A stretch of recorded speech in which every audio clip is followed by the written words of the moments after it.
விசிக பாமக நேரடி மோதல், காட்டுமன்னார்கோவில் களம் எப்படி? தமிழக சட்டப்பேரவைக்கு ஏப்ரல் 23ஆம் தேதி தேர்தல் நடைபெற இருக்கிறது. இந்த தேர்தலில் 4 முனை போட்டி ஏற்பட்டுள்ளது. மதச்சார்பற்ற முற்போக்கு கூட்டணி, தேசிய ஜனநாயக கூட்டணி ஆகிய அணிகள் களத்தில் இறங்கியுள்ளன. நாம் தமிழர் மற்றும் தமிழக வெற்றி கழகம் தனித்து போட்டியிடுகின்றன.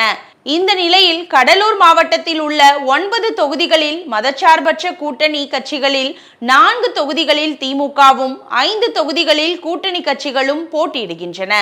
இதில் காட்டுமன்னார்கோவில் தனி தொகுதி விடுதலை சிறுத்தைகள் கட்சிக்கு ஒதுக்கப்பட்டுள்ளது. இந்த தொகுதியில் விடுதலை சிறுத்தைகள் கட்சி தலைவர் தொல் திருமாவளவன் போட்டியிடுகிறார். அவரை எதிர்த்து தேசிய முற்போக்கு கூட்டணி சார்பில் பாமக போட்டியிடுகிறது. அக்கட்சியின் வேட்பாளராக மாநில மருத்துவ அணி செயலாளர் மருத்துவர் அன்பு சோழன் அறிவிக்கப்பட்டுள்ளார். அவர் காட்டுமன்னார்கோவில் தொகுதியைச் சேர்ந்தவர் என்பது குறிப்பிடத்தக்கது.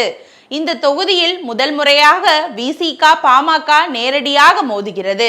இங்கு கடந்த 2006இல் விசிக சார்பில் போட்டியிட்ட ரவிக்குமார் வெற்றி பெற்றார். இதைத் தொடர்ந்து 2011இல் ரவிக்குமார் தோல்வியை சந்தித்தார். 2016இல் விசிக தலைவர் தொல் திருமாவளவன் போட்டியிட்டும் தோல்வியடைந்தார். பின்னர் 2021இல் விசிக சார்பில் சிந்தனை செல்வன் போட்டியிட்டார். அப்போது பாமக போட்டியிடவில்லை. இந்த நிலையில் தற்போது இந்த தொகுதியில் விசிக பாமக இடையே நேரடி போட்டி ஏற்பட்டுள்ளது. விசிக தலைவர் தொல் திருமாவளவன் 10 ஆண்டுகளுக்கு பிறகு தொகுதியில் மீண்டும் போட்டியிடுகிறார். கடந்த 2001ஆம் ஆண்டு நடைபெற்ற சட்டப்பேரவை தேர்தலில் கடலூர் மாவட்டம் மங்களூர் தொகுதியில் திருமாவளவன் போட்டியிட்டு வெற்றி பெற்றார் என்பது கவனிக்கத்தக்கது. திருமாவளவன் தற்போது சிதம்பரம் மக்களவை தொகுதி உறுப்பினராக இருந்து வருகிறார். இந்த தொகுதியில்தான் காட்டுமன்னார்கோவில் சட்டப்பேரவை தொகுதி இடம்பெற்றுள்ளது.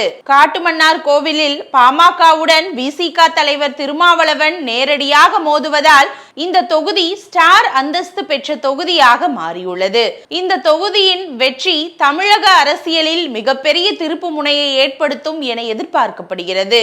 இதனால் விசிக மற்றும் பாமகவினர் உற்சாகத்துடன் தேர்தல் களப்பணிகளை தொடங்கியுள்ளனர்.